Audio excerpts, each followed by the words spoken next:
¿Qué sucede cuando a los soldados les dicen que sus enemigos son monstruos, pero luego descubren que en realidad son personas bondadosas?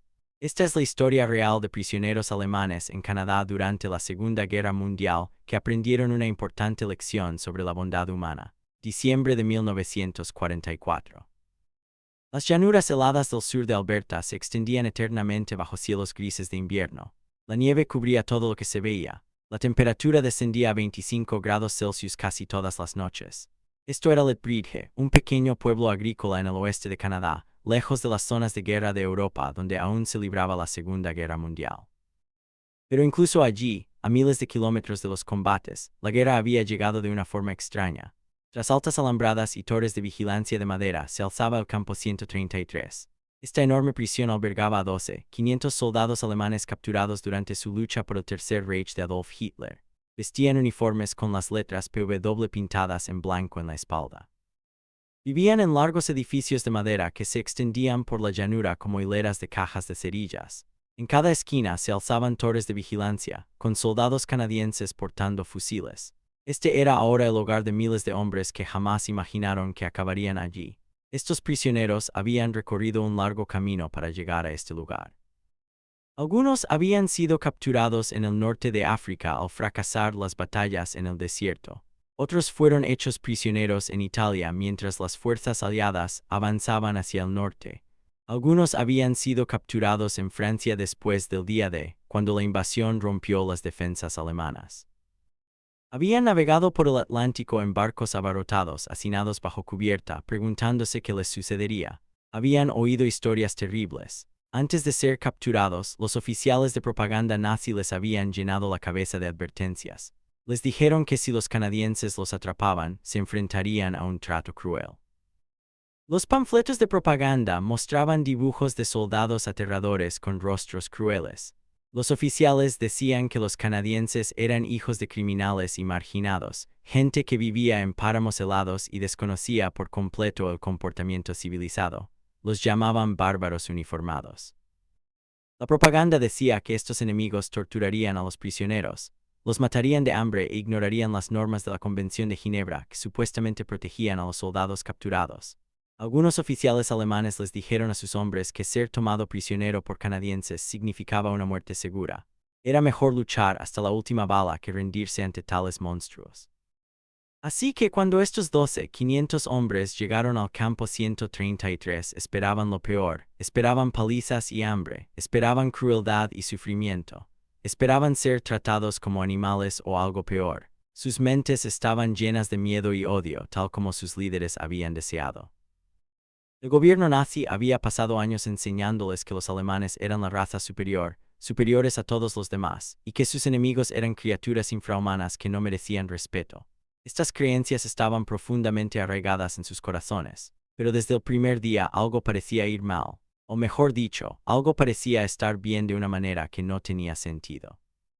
Los guardias canadienses que los registraron en la entrada del campo fueron profesionales y tranquilos. No fueron precisamente amables, pero tampoco crueles. Verificaron los nombres, asignaron dormitorios y explicaron las reglas del campo con palabras claras y sencillas. Nadie fue golpeado, nadie fue torturado. Los prisioneros estaban confundidos, pero permanecieron en silencio, esperando a que comenzara el verdadero tratamiento. Los dormitorios también los sorprendieron. Sí, eran sencillos edificios de madera con hileras de literas, pero tenían calefacción. Estufas de hierro en el centro de cada edificio quemaban carbón y mantenían una temperatura agradable. Incluso cuando el invierno de Alberta azotaba el exterior, los prisioneros tenían mantas, 2 por hombre, tenían almohadas. Los edificios no eran lujosos, pero eran cálidos y secos. Muchos de estos soldados habían pasado meses durmiendo en zanjas lodosas o edificios bombardeados. Comparados con eso, estos dormitorios parecían casi cómodos. Luego llegó la comida. En su primer día completo en el campo, los prisioneros formaron fila en el comedor esperando una sopa aguada y pan duro, la clase de comida que conocían de los últimos años de la guerra en Alemania. En cambio, recibieron porciones que los impactaron. Cada hombre recibía 3.200 calorías al día. Era más comida de la que muchos alemanes comunes comían en su país. Las comidas incluían carne de verdad, patatas con mantequilla, verduras frescas y pan blanco hecho con harina de trigo de verdad. no la mezcla de aserrín que se hacía pasar por pan en la Alemania de la guerra. Algunos prisioneros pensaron que era una trampa, que esta abundancia de comida solo duraría unos días antes de que comenzara la hambruna. Pero la buena comida seguía llegando, comida tras comida, día tras día.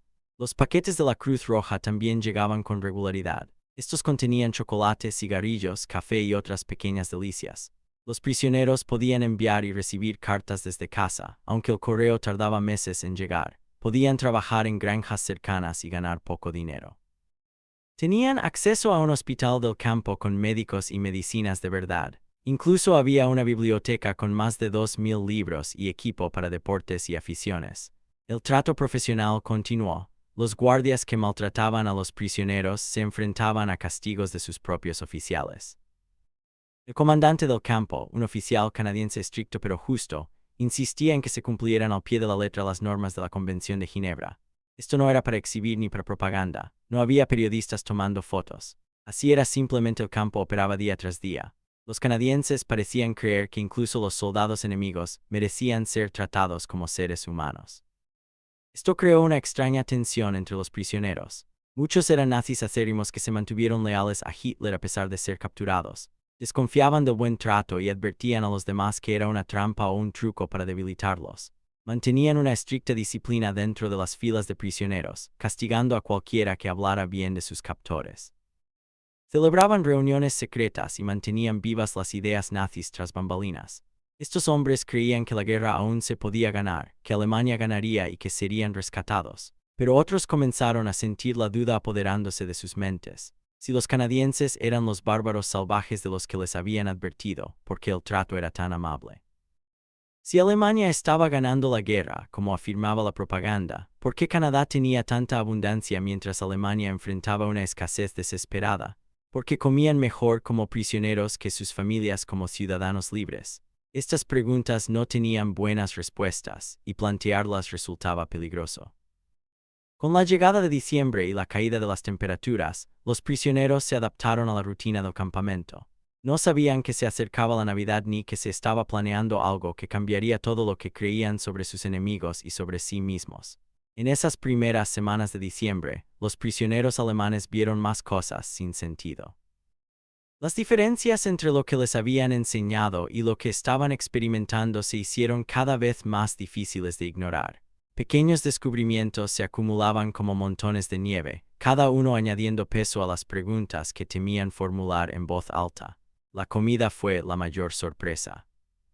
Todos los días, 3 veces al día, el comedor servía comidas que parecían imposibles para los estándares de la guerra. El desayuno consistía en avena caliente con azúcar de verdad, huevos fritos, tostadas con mantequilla y café que realmente sabía a café, en lugar del sustituto de grano tostado que conocían de Alemania.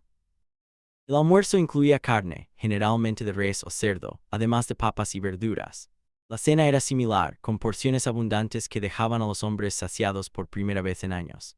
La cocina del campamento era una enorme instalación con grandes ollas de acero, estufas de gas y cocineros canadienses que preparaban comida para miles de hombres a diario. Su tamaño asombraba a los prisioneros que presenciaban la operación. Algunos soldados alemanes habían sido cocineros en la Wehrmacht. Sabían cómo hacer rendir la comida, cómo lograr que un poco de comida alimentara a muchas bocas, cómo crear comidas de casi nada. Habían aprendido estas habilidades porque Alemania enfrentaba una grave escasez de alimentos, especialmente en los últimos años de la guerra. Pero aquí, en este campo de prisioneros canadiense, no hacían falta esos trucos. La comida llegaba en abundancia. Los camiones entregaban provisiones varias veces por semana. Los almacenes estaban llenos de sacos de harina, azúcar y arroz. Había habitaciones enteras solo para refrigerar la carne. El desperdicio los impactaba sobre todo. Después de comer, los prisioneros de cocina recogían los platos en los cubos de basura. Vieron cómo se tiraba comida en perfecto estado, cortezas de pan, restos de verduras y recortes de carne que habrían sido atesorados en casa. Vieron a los canadienses desechar comida que podría haber alimentado a familias enteras en las ciudades alemanas bombardeadas. Un prisionero llamado Hans trabajó en la cocina durante varias semanas. Escribió en un diario secreto que escondía bajo el colchón cómo vio a un cocinero canadiense tirar media olla de sopa simplemente porque se había enfriado y necesitaba recalentarse. En Alemania, esa sopa se habría servido fría antes de que nadie la desperdiciara. La abundancia informal resultaba casi ofensiva para hombres que provenían de una nación que comía nabos y pan de imitación. Los prisioneros que trabajaban fuera del campo, en granjas locales, presenciaron evidencias aún más inquietantes. El gobierno canadiense permitía a los prisioneros trabajar para agricultores cercanos que necesitaban ayuda, especialmente durante la temporada de cosecha. Los prisioneros ganaban pequeñas cantidades de dinero y podían salir del campo durante el día bajo la supervisión de guardias. Estas asignaciones de trabajo mostraban la verdadera riqueza de Canadá de maneras que el propio campo no podía mostrar. Observaron a los agricultores alimentar a su ganado con granos por los que los alemanes habrían matado. Vieron verduras perfectas abandonadas en los campos porque la cosecha era tan abundante que no merecía la pena recogerlas todas. Ayudaron a cargar camiones con trigo y observaron cómo se dirigían a los almacenes de grano, que contenían suficiente comida para alimentar a una ciudad. Una cuadrilla de trabajadores ayudó a un agricultor a vaciar un granero y encontraron sacos de harina podridos por haber estado guardados demasiado tiempo. El agricultor tenía tanta harina que una parte simplemente se había olvidado y desperdiciado. Los prisioneros alemanes se quedaron allí, contemplando la harina echada a perder, pensando en sus madres y hermanas haciendo cola durante horas para conseguir comida solo para conseguir una pequeña cantidad. Las máquinas y el equipo también los impactaron. Estos prisioneros creían en la superioridad alemana, en la idea de que la ingeniería y la eficiencia alemanas eran líderes mundiales. Pero la maquinaria que vieron en las granjas canadienses y en los pueblos cercanos contaba una historia diferente. Los tractores eran más nuevos y potentes que los alemanes. Los camiones estaban por todas partes, tan comunes que los canadienses parecían darlos por sentados. En Alemania, incluso los militares tuvieron dificultades para encontrar suficientes vehículos. Aquí cada granja tenía varios camiones, cada negocio tenía vehículos, las carreteras estaban llenas de ellos, la infraestructura hablaba aún más fuerte. El campo 133 contaba con iluminación eléctrica en todos los edificios. No solo con unas pocas luces, sino con sistemas eléctricos completos que funcionaban a toda hora. Los prisioneros podían accionar interruptores y las luces se encendían, así de simple. Muchas ciudades alemanas ahora permanecían a oscuras porque las centrales eléctricas habían sido bombardeadas o carecían de combustible. El campo también contaba con agua caliente para las duchas 2 veces por semana. Duchas con agua caliente y jabón, la plomería funcionaba, los inodoros funcionaban. Parecían detalles insignificantes, pero representaban un nivel de funcionamiento normal que Alemania había perdido. La atención médica fue quizás la diferencia más profunda. El hospital del campo contaba con médicos de verdad, médicos capacitados que trataban a los prisioneros como pacientes reales, no como bajas enemigas. Tenían anestesia para las cirugías, no las operaciones de emergencia que se realizaban en el frente. Tenían antibióticos, esos medicamentos milagrosos que podían detener las infecciones. Tenían máquinas de rayos X, instrumental quirúrgico y vendajes limpios. Los prisioneros que enfermaban recibían atención médica de verdad. Un prisionero llamado Friedrich tenía una muela en mal estado que le había molestado durante 2 años. El dentista del campo se la extrajo y le dio un medicamento para el dolor. Friedrich nunca había recibido tal atención, ni siquiera cuando era un soldado libre al servicio del Reich. Las instalaciones de diversión y aprendizaje añadían aún más confusión. La biblioteca del campo albergaba más de 2000 libros, muchos de ellos en alemán. Los prisioneros podían sacar libros prestados y leer en su tiempo libre. Había material deportivo para fútbol y otros juegos. Había materiales para carpintería, arte y música. El campo permitía a los prisioneros formar orquestas y grupos de teatro. Podían tomar clases para aprender nuevas habilidades. No eran vacaciones y nadie pretendía que lo fueran, pero tampoco era el brutal encarcelamiento que esperaban. Todo esto creó una crisis en las mentes de los hombres pensantes. Los nazis más duros del campo insistían en que el buen trato era una treta, una forma de ablandar y debilitar a los prisioneros. Decían que la abundancia era temporal, que Canadá colapsaría pronto, al igual que los demás enemigos de Alemania. Celebraban reuniones secretas en los dormitorios después de apagar las luces, recordando a todos su deber hacia el Führer y amenazando a cualquiera que hablara bien de sus captores. Mantenían la disciplina mediante el miedo y la violencia cuando era necesario. pero las diferencias seguían acumulándose. Si los canadienses eran bárbaros infrahumanos porque tenían mejor tecnología, más alimentos y una industria más fuerte que la raza dominante. Si Alemania ganaba la guerra, porque la población alemana se moría de hambre mientras que en los campos de prisioneros canadienses había abundancia. Si las ideas nazis sobre la superioridad racial eran correctas, porque la evidencia las contradecía constantemente. Estas preguntas se intensificaban en los momentos de silencio, en los espacios entre la propaganda y la realidad. Los presos no hablaban abiertamente de estas dudas porque era peligroso, pero las dudas estaban ahí, cada día más fuertes, esperando que algo las sacara a la luz. El 23 de diciembre, durante el pase de lista vespertino, se hizo un anuncio. El comandante del campo se encontraba al frente del área de reunión, acompañado de un oficial canadiense que hablaba alemán. El oficial tradujo la explicación del comandante. El día de Navidad, el campo ofrecería una cena especial para todos los prisioneros. Los soldados y el personal canadienses estaban organizando un festín navideño como Dios manda. Todos los prisioneros estarían invitados. El comedor estaría decorado y habría comida tradicional festiva. El anuncio fue breve y sencillo, pero provocó rumores confusos entre los hombres reunidos. Los nazis más acérrimos afirmaron inmediatamente que se trataba de propaganda, una treta para que los prisioneros parecieran felices por las fotografías que se usarían contra Alemania.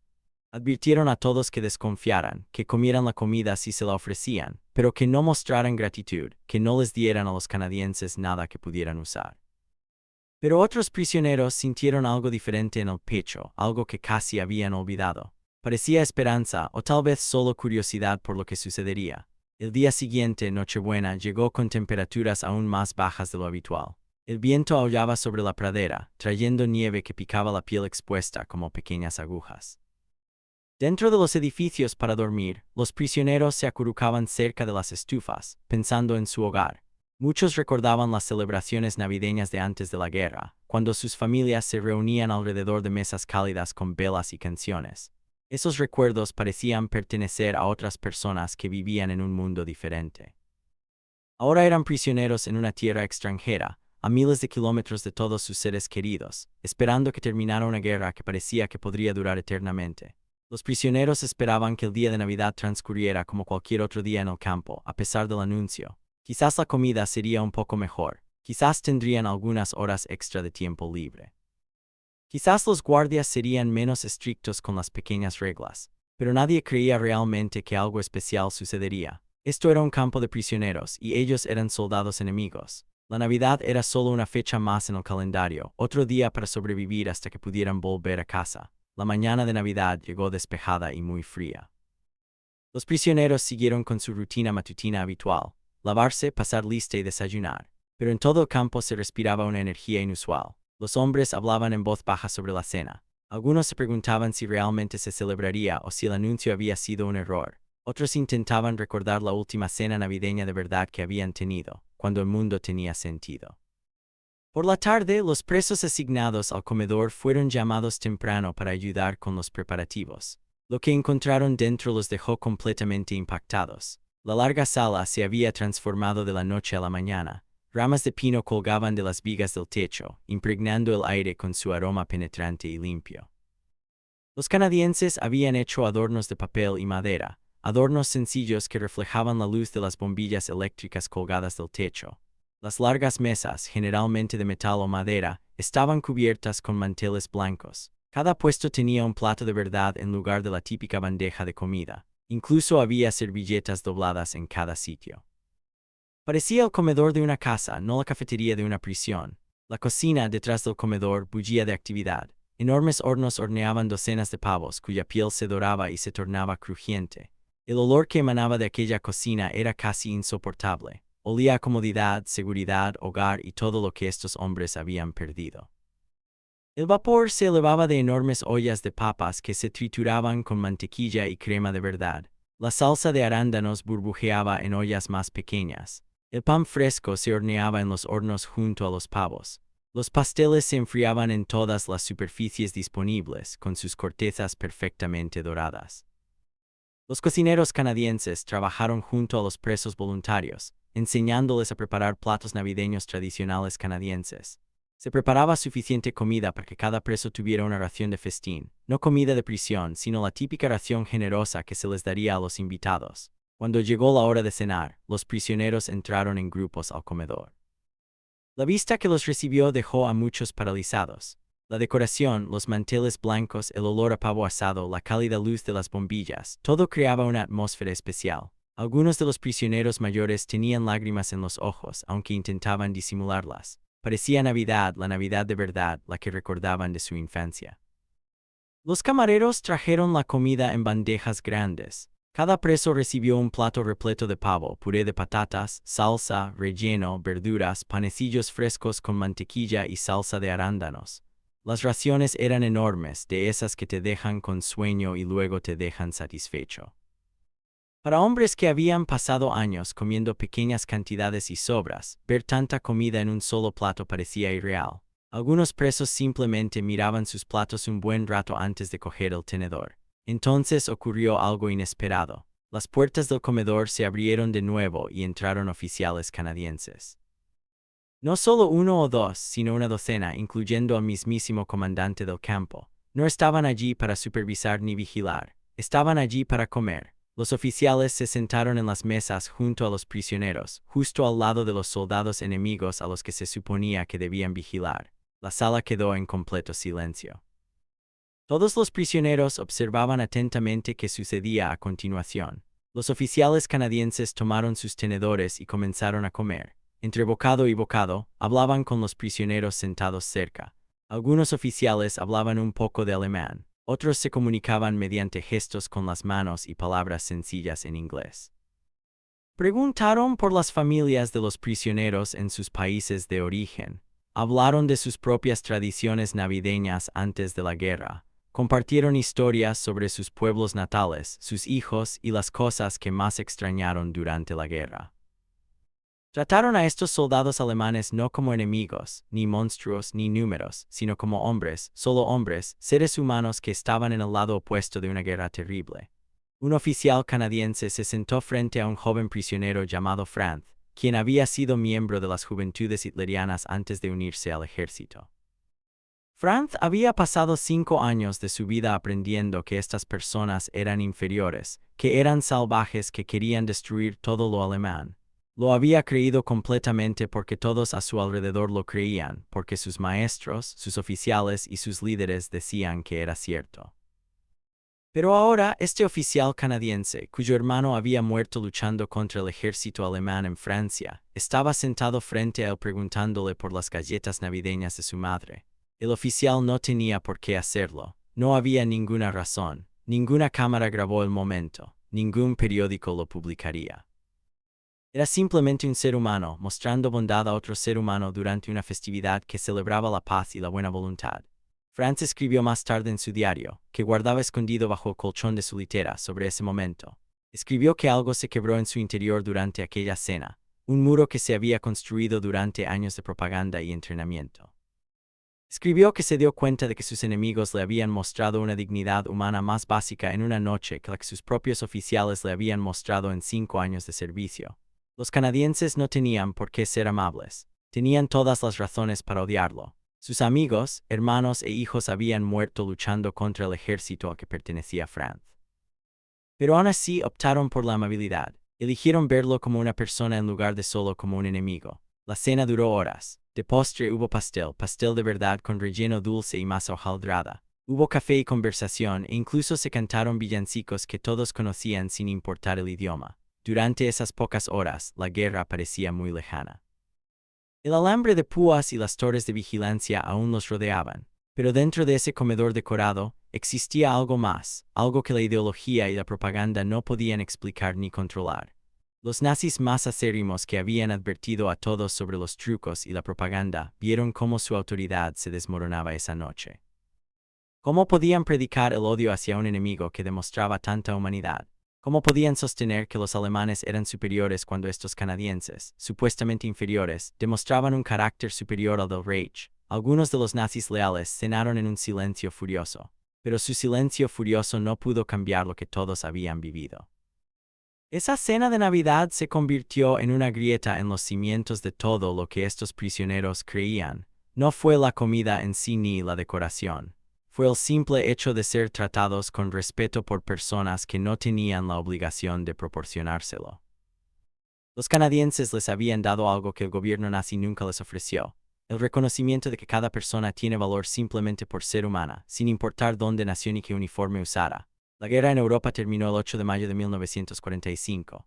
Las noticias llegaron al campo 133 por radio y periódicos. Alemania se había rendido por completo. Hitler había muerto.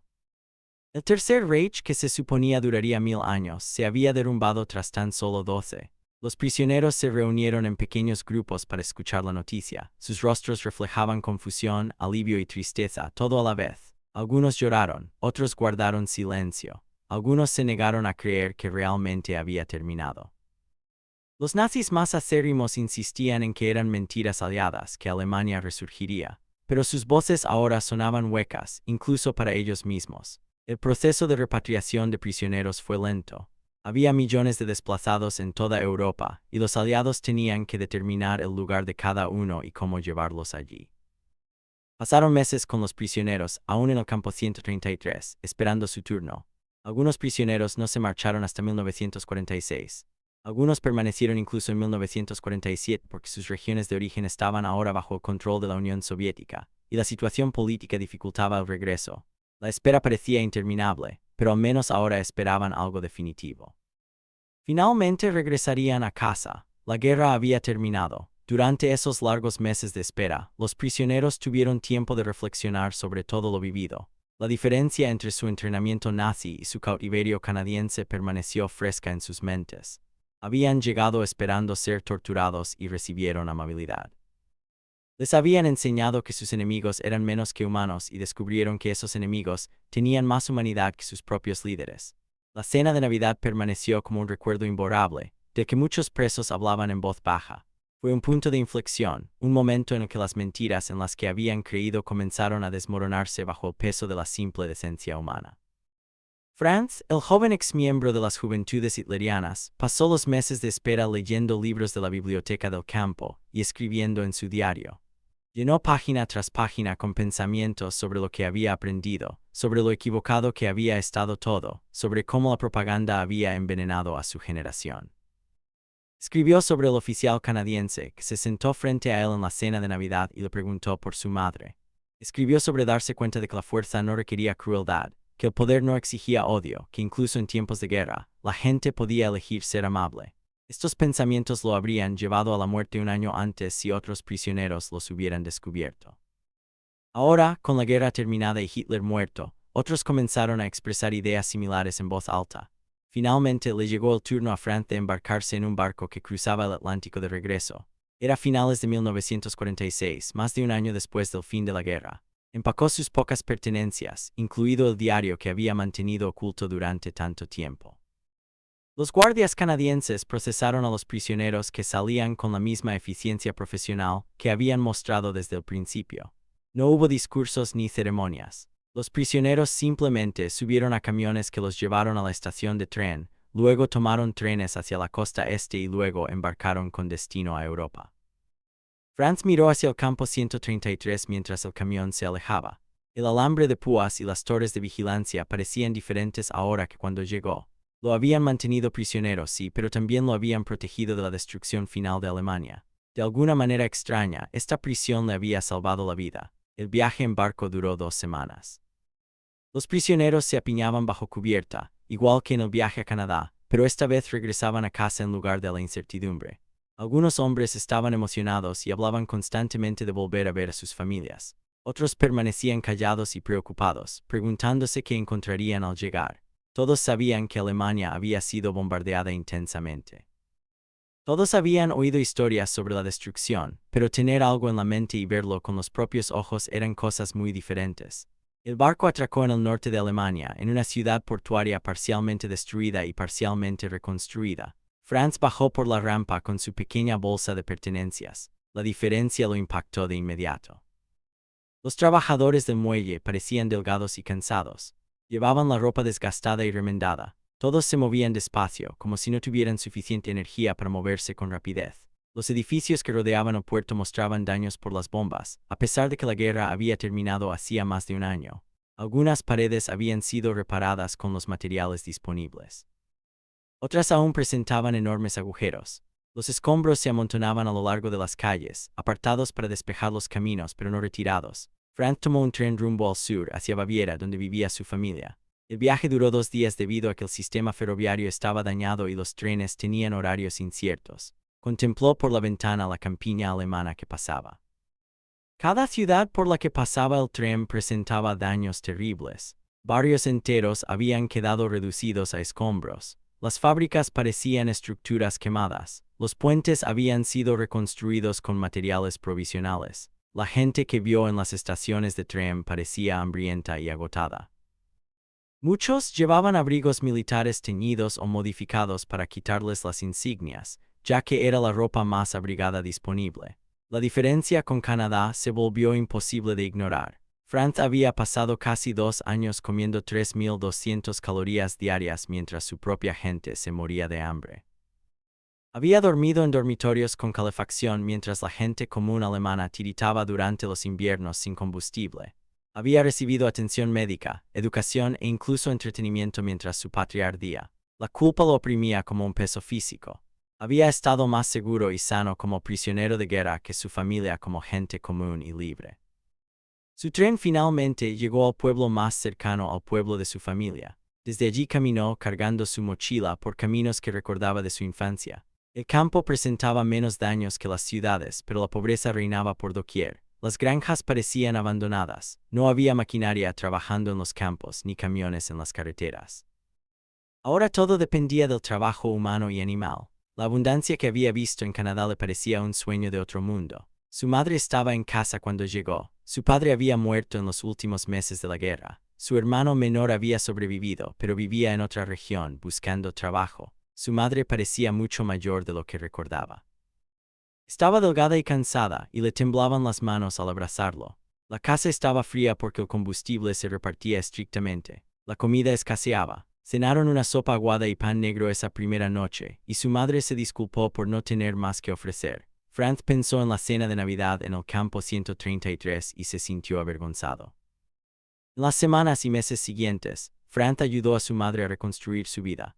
Poco a poco encontró trabajo, realizando trabajos manuales para reparar edificios dañados. Alemania en aquellos años de posguerra era un lugar destrozado que intentaba encontrar la manera de volver a existir. Las ideas nazis que habían consumido a la nación quedaron expuestas como el veneno que siempre habían sido. Se descubrieron los campos de concentración. Se conoció todo el horror de lo que se había hecho en nombre de Alemania. Las mentiras y la propaganda que habían parecido tan convincentes durante la guerra parecían ridículas y perversas en retrospectiva. Franz nunca olvidó su tiempo en Canadá. Con el paso de los años y la lenta recuperación de Alemania, mientras se casaba, tenía hijos y reconstruía su vida en una nueva Alemania que rechazaba todo lo que representaba el Tercer Reich, esos recuerdos los acompañó. Les contó a sus hijos sobre la cena de Navidad cuando tuvieron la edad suficiente para entender. Les habló del oficial canadiense que mostró amabilidad con un enemigo. Les contó lo que había aprendido en ese campo de prisioneros sobre la diferencia entre lo que dicen los líderes y la verdad. En una entrevista realizada en la década de 1980, cuando Franz era un anciano y Alemania se había convertido en una democracia próspera, reflexionó sobre aquellos años. Dijo que aprendió más sobre ser verdaderamente humano de sus enemigos que de su propio gobierno. Comentó que los oficiales canadienses no tenían por qué invitar a los prisioneros a su mesa para la cena de Navidad, pero lo hacían de todos modos porque creían que todas las personas merecían dignidad, independientemente de su nacionalidad o circunstancias. Dijo que ese simple acto de bondad le enseñó que la ideología es fácil y barata, pero la verdadera decencia humana es invaluable y escasa. La lección que Franz y miles de otros prisioneros alemanes que sufrieron un trato similar durante la guerra tuvo un impacto duradero. Muchos de estos hombres se convirtieron en voces a favor de la democracia y los derechos humanos en la Alemania de la posguerra. Habían visto de primera mano que la fuerza no requería crueldad, que la seguridad no exigía odio y que incluso durante el peor conflicto de la historia de la humanidad básica podía sobrevivir e incluso fortalecerse. Les habían dicho que sus enemigos eran bárbaros, pero descubrieron que la barbarie vivía en la ideología a la que habían servido, no en la gente contra la que habían luchado. La cena de Navidad en el campo 133, en diciembre de 1944, no se trataba de la generosidad canadiense ni de la superioridad aliada. Se trataba de algo más simple y más importante. Se trataba de la decisión de tratar a las personas como seres humanos, incluso cuando no es necesario, incluso cuando son enemigos, incluso cuando nadie observa y nadie te reconoce. Esa decisión, repetida por oficiales y guardias canadienses durante la guerra en campos de concentración por todo el país, contribuyó a sembrar las semillas que dieron origen a una Alemania mejor tras el fin de la pesadilla nazi. Resultó que los bárbaros nunca habían sido los canadienses. La verdadera barbarie había sido la ideología que enseñaba a jóvenes como Franz a ver a los demás seres humanos como menos que humanos. Y bastaba con una cena, con el simple acto de compartir el pan, para empezar a romper el poder de esa ideología sobre los corazones y las mentes. Si esta historia te conmovió, compártela con quien necesite escucharla. Recuerda, la bondad tiene el poder de cambiar mentes y corazones, incluso en los momentos más difíciles. Suscríbete para escuchar más historias reales increíbles sobre humanidad y esperanza.